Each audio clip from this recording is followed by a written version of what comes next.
We had a nice moment here at Atlanta Legends Raceway. Last time we were here, it was 2 weeks ago, as Carl Johnson, 55-year-old, won his first feature race since sometime back in the late 80s, is the best we could figure. He ran street stocks back in the late 80s up until the 90s.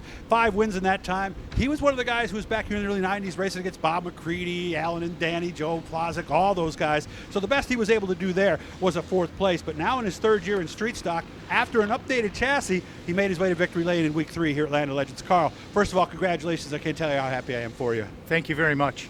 So what was it like? Started 7th. Was the car good right away, or did it get better? What was going on? Actually, the car handled very well last time we were out. It seemed to do what I wanted it to do. We had a good line on the outside and it seemed to run very well, handled very well. When did you start thinking to yourself, not only do I have a good car, but maybe I could win tonight? Actually, it's when I started working my way towards the front, and we got out front, and we seemed to maintain the out front. I had a good line. I thought I was carrying some pretty good speed, so the car felt pretty good. I was kind of optimistic we could pull one out. Were you looking over your shoulder or watching the board to see who was coming? Of course, both ways. Of course, because some guys like to just, put blinders on almost, but you wanted to see, because I would imagine if you saw a number on the board, you kind of know their tendencies, right? Absolutely. So I was looking at the board on every caution. We seemed to have a lot of cautions and a lot of restarts in that race, so we did. Had some time to look at the board and see who was running behind me and who was running where on the track, and obviously looking over your shoulder, trying to see who's on the inside of you is part of the game. Of course, you can do that too much where it can screw you up, right? Oh, yeah.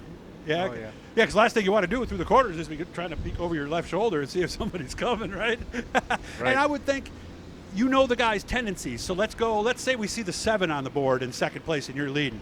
You kind of know you're going to see him on your right side, don't you? Yeah, pretty much. Yeah. Josh likes to run on the outside. He's obviously got a very good machine, and he's a very talented individual. So, what if you see the 36 on the board? Where is he more likely to show up?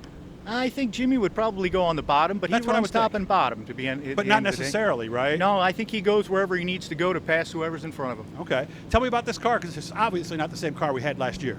No. This is a brand new CRS chassis. So we brought it out. That was the 3rd race on it when we had success. Still learning the car. I've got a lot to learn myself, and still learning the car itself. But I certainly have to say, my appreciation to Joel and CRS for producing this machine. When did you realize, at what point last year, or maybe it was the beginning of this year, did you say, I need a different car?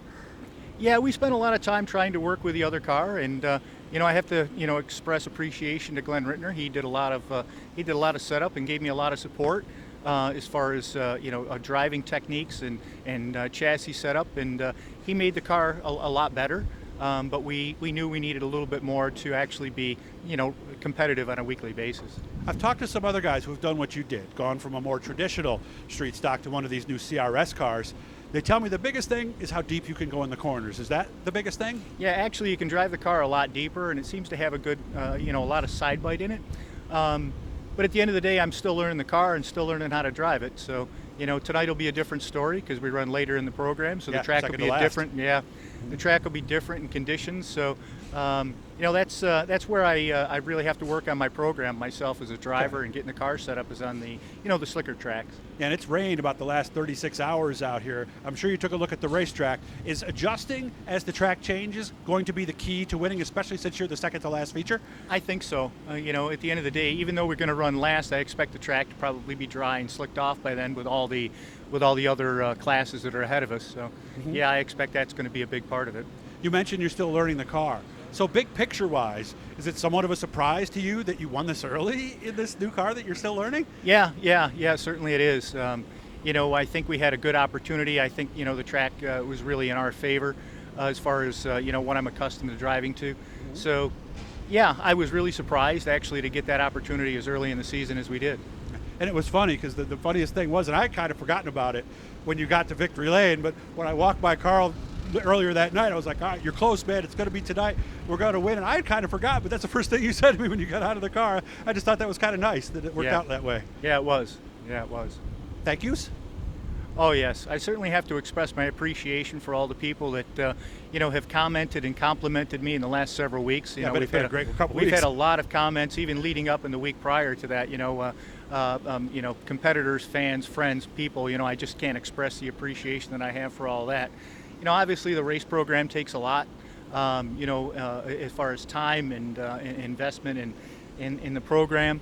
to maintain any race program, no matter what Sure. you race, it takes a lot of effort by a lot of people. So I certainly have to thank my sister, my mother, my brother-in-law. They put a lot of time and effort into the car and the operation and what takes place during the week. Yeah. And then of course I have to thank the sponsors. Yes. 84 Lumber, Zimmerman Fertilizer, Liquid Products, T-Mac Agro, Heart of Gold Veterinary Care, and Cicino's Italian restaurants. And you stopped there on the way. You told me for we pizza today, did. right? We really appreciate their. So that's a barter their deal, right? All the contribution, pizza you want all season long, yes. right? There you go. Well, they feed the crew. Well, that's good. I like Yeah, that. so So, and the nice thing too, I mean, there's never a nice thing about a rain out, but for you, you got to enjoy that win for 14 days instead of just 7. So That's correct. Yep. seriously, Carl, I'm so happy for you. Guys, hit the bluey, subscribe. Your friends of Carl's. There's so many great stories, and it's not always the modifieds where the greater stories are. As we had a really good one. Again, so happy for you, and good luck tonight. I'll see you down there, maybe, right? Thank you so much. I hope so.